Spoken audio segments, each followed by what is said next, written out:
Quatrième épisode, où le couple d'Ulysse et Pénélope se soude à jamais. Résumé de l'épisode précédent. La ruse d'Ulysse a été démasquée. Il va devoir partir à la guerre de Troie.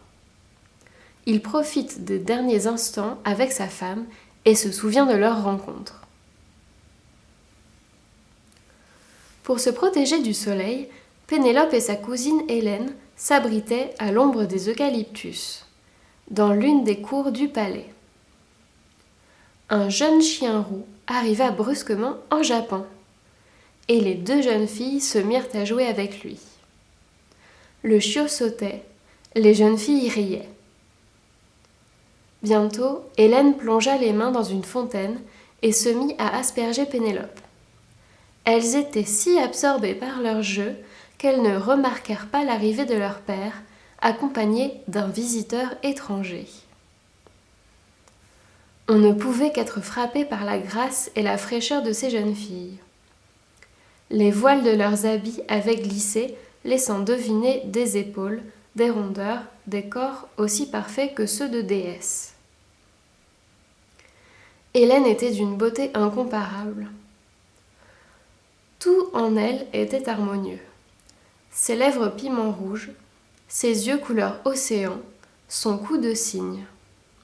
Une vivacité incandescente se dégageait d'elle.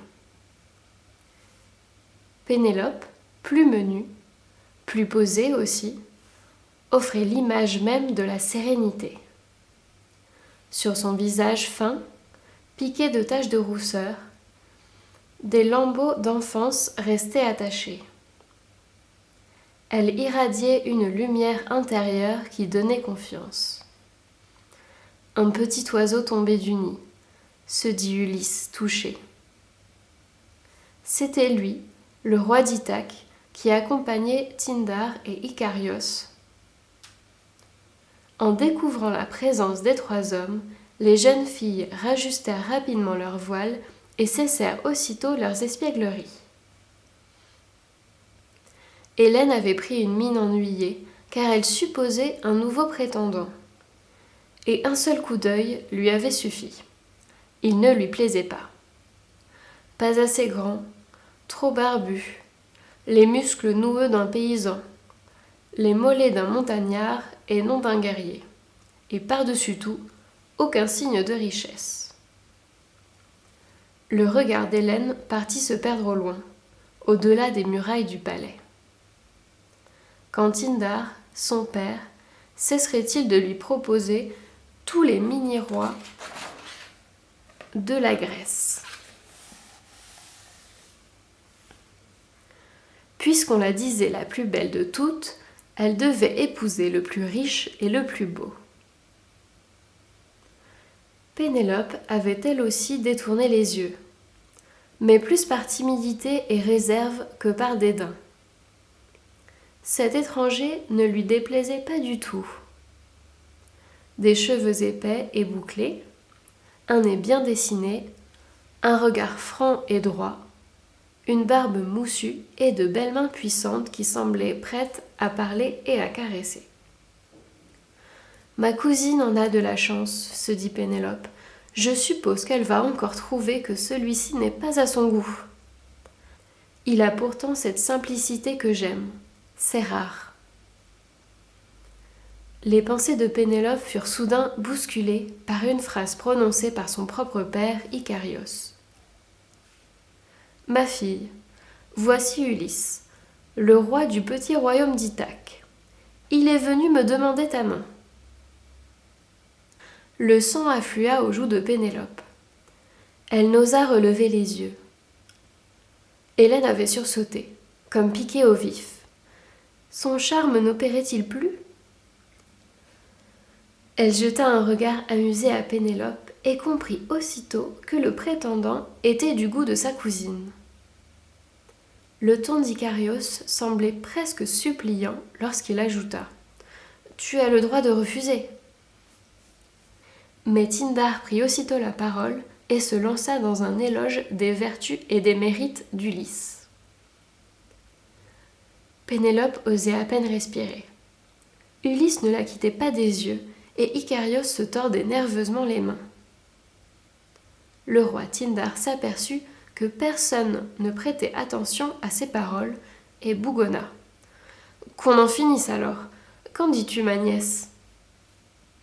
Hélène échangea un regard complice avec Ulysse et glissa à l'oreille de sa cousine.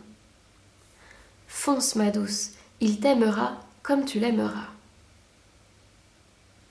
Pénélope gardait encore le silence, hésitante. Alors Ulysse se mit à parler. « On m'a raconté, noble Pénélope, que tu as été ainsi nommée en raison d'un miracle. Est-il vrai que tu t'appelais autrefois Arnakia, que tu fus précipitée dans la mer et qu'une bande de canards tachetés de rouge te sauvèrent la vie et te ramenèrent à terre ? On dit que ton nom fut alors changé en Pénélope, qui signifie canard. Tu as gardé aux joues le rouge du plumage des canards et leur élégance. En souvenir de ce prodige des dieux, je t'offre de partager mon nid. »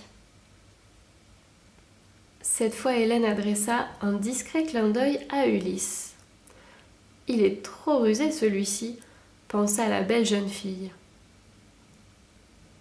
Sa cousine Pénélope venait de lever la tête et de dire en un beau sourire « Oui, j'accepte. » Quelques semaines plus tard, Ulysse, qui se languissait de sa patrie, décida de quitter Sparte avec Pénélope devenue sa femme. Mais le père de Pénélope s'agrippait à leur char. « Ulysse, Pénélope, je vous supplie de demeurer à Sparte. J'ai trop de chagrin à l'idée de me séparer de ma fille bien-aimée. » Ulysse regarda sa femme. Elle avait des larmes plein les yeux. Il sentit monter en lui une de ses fameuses colères.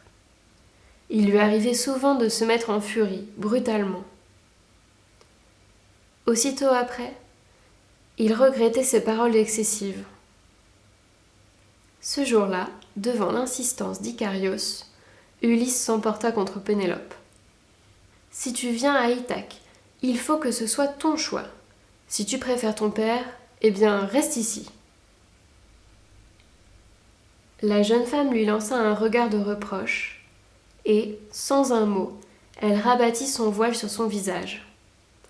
Ce geste signifiait qu'elle quittait définitivement son père et la ville de son enfance, qu'elle liait son destin à Ulysse et à Ithaque pour toujours.